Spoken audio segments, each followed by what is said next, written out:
Hello guys, आज हामी del कार्गेनीको 9वटा golden रुल्सको बारेमा हामी चर्चा गर्छौँ। त्यसमा चाहिँ आज हामी नयाँ ह्याबिट चाहिँ हामीले कसरी बसाल्ने भन्ने विषयमा चाहिँ कुरा गर्छौँ है त।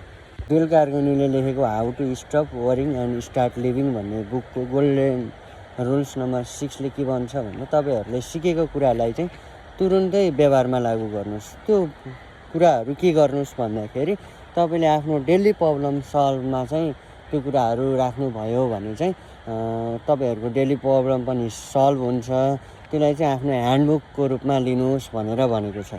त्यसै गरी गोल्डन नम्बर 7ले चाहिँ के भन्छ भन्दाखेरि तपाईँले आफूले लिगेको ज्ञानहरू चाहिँ तपाईँले आफ्नो व्यवहारमा प्रयोग गर्नु भएन भने तपाईँको साथीभाइ होस् या तपाईँको फ्यामिलीलाई भन्नुहोस् र त्यो आफूले त्यो रुल्सलाई चाहिँ ब्रेक गरियो भने चाहिँ सर्टेन फाइन अथवा केही पनिसमेन्टको रूपमा त्यसलाई चाहिँ गर्नुभयो भने तपाईँलाई चाहिँ एउटा अलार्मको रूपमा तपाईँलाई हेल्प गर्न सक्छ भनेर भनेका छन्। त्यसै गरी ज्ञान चाहिँ जब पावरफुल हुन्छ त्यसलाई हामीले आफ्नो डेली लाइफमा युटिलाइज गरिन्छ भनेर भनेका छन्।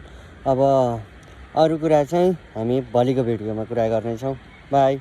आजको भिडियो क्वालिटीमा चाहिँ अलिकति फरक आउन सक्छ है त, मोबाइल चेन्ज गरेको थिएँ त्यही भएर।